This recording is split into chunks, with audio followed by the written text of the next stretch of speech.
Olá, eu sou o Carlos e aqui nós estudamos a Bíblia. Seja bem-vindo. Vamos prosseguir com o nosso estudo. Estamos no Evangelho de João, capítulo 19, verso 12. Deixa eu lhe ajudar a se situar. Não sei se você está nos acompanhando já há mais dias ou está chegando agora. Bom, Evangelho, né, uma expressão que quer dizer boa notícia, são as boas novas, são biografias de Jesus. O Evangelho de João foi escrito por um certo João, que vinha a ser um dos 12 apóstolos, né, o apóstolo João, e era o mais jovem deles, escreveu esse evangelho já mais tardiamente em relação aos outros, né? Lá pelo ano 90, mais ou menos, já estava velhinho quando escreveu, e ele apresenta algumas características bem próprias dele, né? O jeito dele falar, a linguagem, no começo ele é bem poético, eu acho lindo o começo do evangelho de João, e o encerramento também, ele encerra de uma maneira bem poética, e João, ele traz muitos detalhes de conversas de Jesus, ele traz muito texto de discurso de Jesus. E isso é muito interessante, a gente não tem isso tanto nos outros evangelhos, né, em Mateus, Marcos e Lucas, e aí João ele nos dá esse complementozão. No momento que a gente está agora estudando, a gente está já no final da história desse evangelho, né? São 21 capítulos, estamos no 19, Jesus já cumpriu, digamos assim, a maior parte do seu ministério aqui na Terra, ele fez diversas viagens, teve diversas passagens muito interessantes.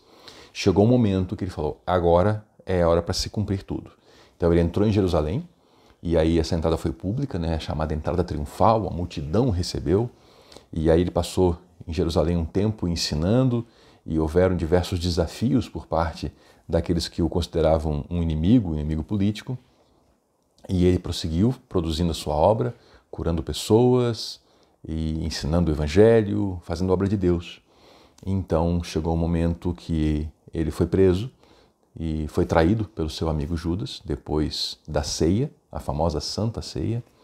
Ele foi preso lá no Jardim das Oliveiras, né, num horto, e aí foi conduzido para a casa do sumo sacerdote, teve um julgamento lá, ou um arremedo de julgamento, né, uma coisa realmente bastante oculta e feita de maneira incorreta na madrugada, mas os judeus não podiam executar alguém.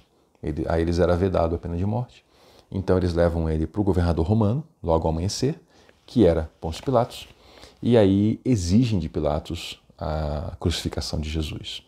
E no momento que a gente está lendo a história agora, Pilatos está assustado, porque quando ele soube que Jesus que tinha se apresentado como Filho de Deus e que esse seria o seu crime, ele se assusta porque dentro da superstição romana existia a ideia de que os deuses poderiam gerar filhos com seres humanos, que eram os semideuses, que além de serem seres especiais, poderosos, eles contavam com a proteção do seu genitor, pai, mãe. E aí então aquele homem ali podia ser um semideus, e isso deixou ele assustado, porque ele já havia inclusive açoitado aquele homem sem ter encontrado nele crime nenhum. Isso ele mesmo falou. Ele mandou açoitar Jesus e apresentou Jesus ensanguentado e falou, olha, eu não encontrei nele crime nenhum. E aí ele está nessa situação, no ponto em que a gente retoma a nossa leitura. Vamos lá, Evangelho de João, capítulo 19, verso 12. Sugiro que você, se você já está assim avançando na sua leitura da Bíblia, que você passe a conhecer, a sua Bíblia deve ter um índice, né, com a lista dos livros, conhecer esse índice, vai facilitar. Você talvez esteja em algum momento que alguém lhe diga assim, olha, nós vamos ler hoje o texto da carta aos Efésios. E aí é bom que você saiba mais ou menos onde está essa carta, né? É Novo Testamento, está mais ou menos em tal posição. Olha, nós leremos hoje o livro das Lamentações. Aí você, Antigo Testamento, né? Está mais ou menos em tal posição. E conhecendo isso para facilitar a sua leitura. Então vamos lá. Desde então é quando Jesus conversou com Pilatos, Pilatos procurava soltá-lo, mas os judeus clamavam dizendo, se soltas este, não és amigo de César. Qualquer que se faz rei é contra César. Amigo de César não era só ter amizade com o imperador. Era um título, quase como um cargo que era dado para alguém. Então, uma pessoa, quando era honrada na corte, ela poderia receber esse título. Olha, você agora vai receber aqui o título de amigo de César. Isso era algo muito importante. Mas eles estavam dizendo assim, se você soltar esse homem, você não está honrando o seu título de amigo de César. Porque já que Jesus, como eles diziam, né, se aclamando o rei dos judeus, e ele não era um rei aceito por Roma, então Pilatos estaria em deslealdade e até mesmo em crime de traição, se só dizer se não és amigo de César, porque qualquer que se faz rei é contra César. E é interessante a gente ver essas palavras na boca dos líderes judaicos, porque eles estavam sendo oprimidos por Roma. Roma tomou o poder do país deles, fez deles servos de Roma, eles não tinham direito a ter um rei próprio, tanto que eles estavam com um governante romano ali sobre eles, e aí eles clamam por uma lealdade a César. César, o opressor, a esse que eles estão clamando lealdade, tudo para conseguir a condenação do justo. E ouvindo Pilatos esse dito, ele levou Jesus para fora, né? Porque aí ele se viu num aperto. Se denunciam ele em Roma, não é só perder o cargo. Nessas coisas se perdia o cargo e a vida. E ele levou Jesus para fora e se assentou no tribunal, né? Num lugar chamado Litóstrotos, e em hebraico Gabatá. Esses termos, né? Eles querem dizer pavimento de pedra. Era uma laje, né? Um lugar que tinha um pavimento feito de rocha. E nesse lugar, então, ele se sentou. E era a preparação da Páscoa, quase a hora sexta. Preparação da Páscoa, quase a hora sexta. Vamos transformar isso no nosso calendário. Era um dia antes da Páscoa. Isso é a preparação da Páscoa, é o dia antes. Porque era no dia antes que se preparavam os cordeiros, né? Fazia-se tudo ao longo daquele dia para depois comer a Páscoa. E quase a hora sexta. O nosso relógio tem um padrão que não é o padrão que eles usavam. Eles também usavam o dia dividido em 24 horas, só que a marcação de início e fim de dia era diferente. Um dia, vamos dizer assim, quando é que começava o sábado, por exemplo? Começava no que nós chamamos de 18 horas. E eles dividiam o dia em duas porções de 12. Então, quando amanhecia, quando anoitecia começava o novo dia, né? Mas quando amanhecia começava a contagem das horas. Na madrugada tinham as vigílias e durante o dia eles tinham as horas do dia. Então, hora sexta seria o meio-dia, porque se eles começavam a contar do amanhecer, por volta de 6 da manhã, então era por volta de meio-dia quando fizeram isso. Quando o Pilatos levou Jesus lá para fora, no pavimento de pedra. E ele disse, né, eis aqui o vosso rei. E é muito interessante que isso seja na preparação da Páscoa, no dia antes. Porque a Páscoa é a festa da libertação do povo de Israel, da escravidão do Egito, para a liberdade na Terra Prometida. Jesus Cristo, ele é a nossa Páscoa. Ele é a nossa libertação do reino do pecado e da morte para a nossa Terra Prometida da vida eterna, que começa aqui. Nós já começamos, nós temos vida aqui. Jesus falou, eu vim para que tenham vida e vida em abundância. Então é muito, muito significativo isso, e não é por acaso, né? Jesus é o Cordeiro de Deus, já foi anunciado por João Batista lá no começo do Evangelho. Eis aí o Cordeiro de Deus que tira o pecado do mundo, porque o Cordeiro que era apresentado na Páscoa, ele não tirava o pecado. Dizia-se que ele cobria, tanto que todo ano se celebravam novamente a Páscoa, não só como memorial, mas os sacrifícios eram repetidos no templo diariamente. E Jesus Cristo vem como o Cordeiro perfeito. Ele tira o pecado do mundo. Ele é aquele que vence a morte. Claro que nós estamos falando de alguns eventos que ainda vão acontecer, que é o estabelecimento do reino de maneira completa e total. Mas Jesus é o Cordeiro perfeito.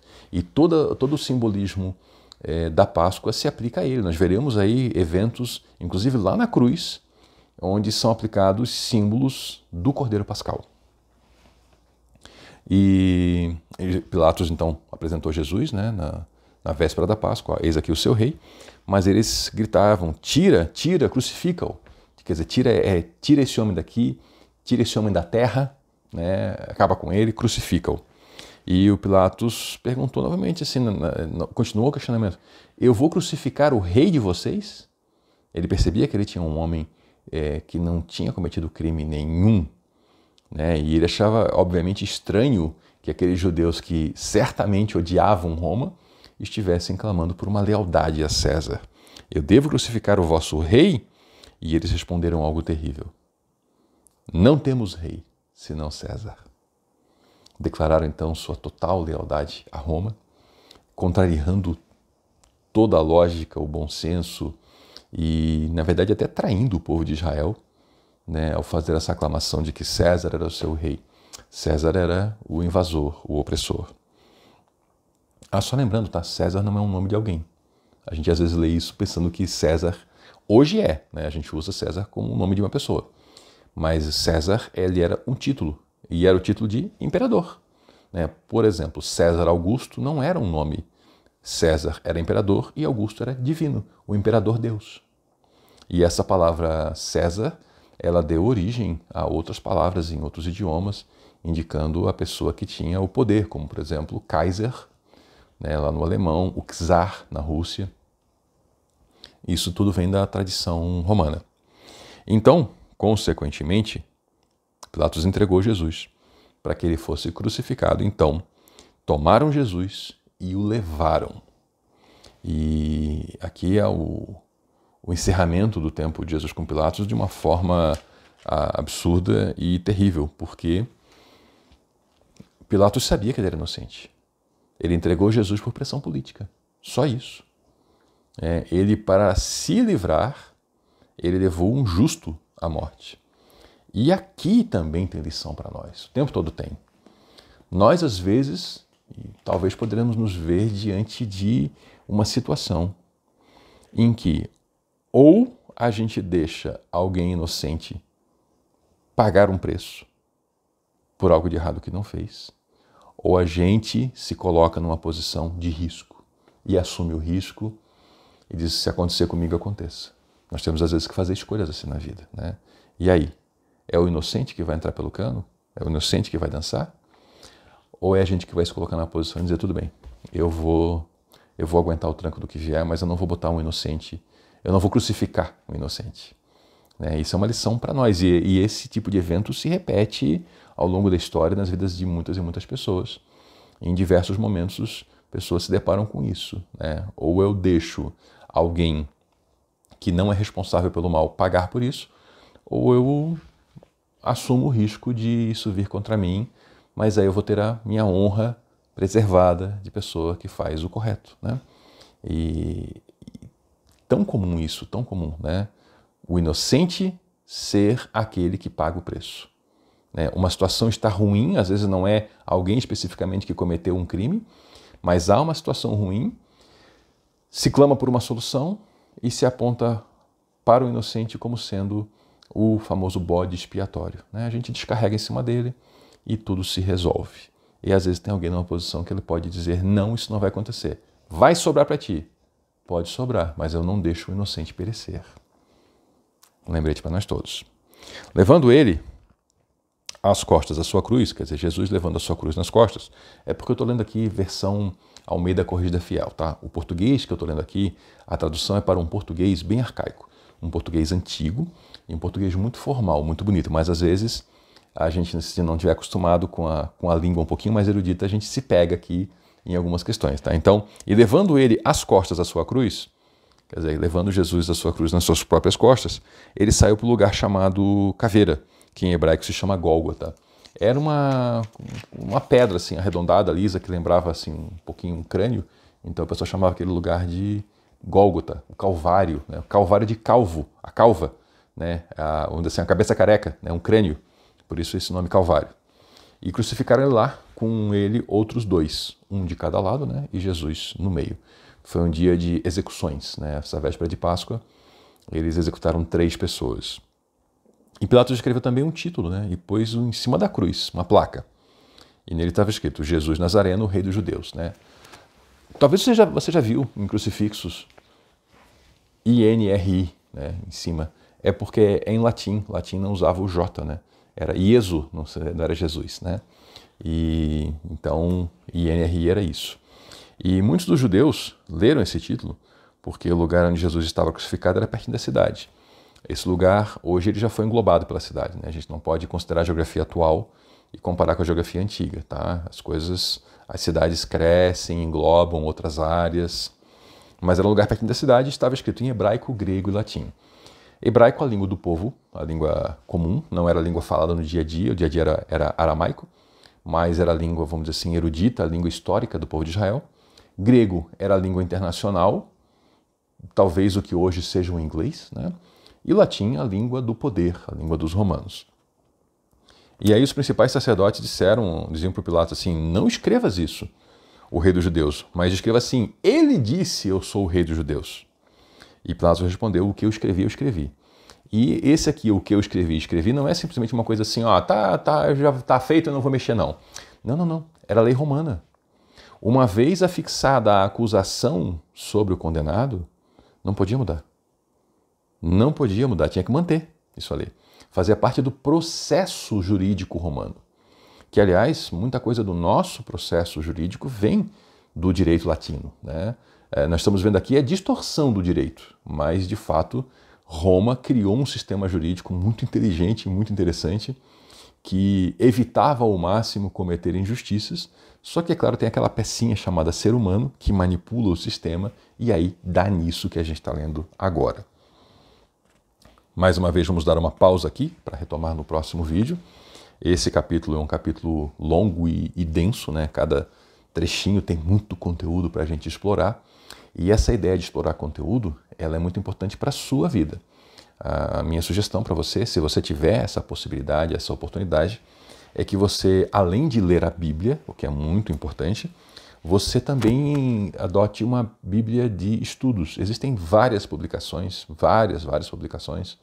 É aquela Bíblia que você tem na parte de cima da folha o texto bíblico e na parte de baixo você tem explicações, comentários. Existem várias edições em traduções diferentes, com comentários diferentes, que podem lhe ajudar. Você vai ter mais conteúdo da Bíblia. Claro que existem comentários, até enciclopédias de comentários. Mas cada coisa no seu tempo. Se você está começando a ler a Bíblia, uma Bíblia comentada, uma Bíblia de estudo vai ajudar bastante. Lembre-se de deixar aí o seu gostei, de se inscrever no canal, ativar o sininho para receber notificações, comentar e compartilhar esse vídeo com outras pessoas para que também tenham o benefício de conhecer um pouquinho mais da Palavra de Deus. Muito obrigado por nos acompanhar até aqui. Eu sou o Carlos e nós estudamos a Bíblia.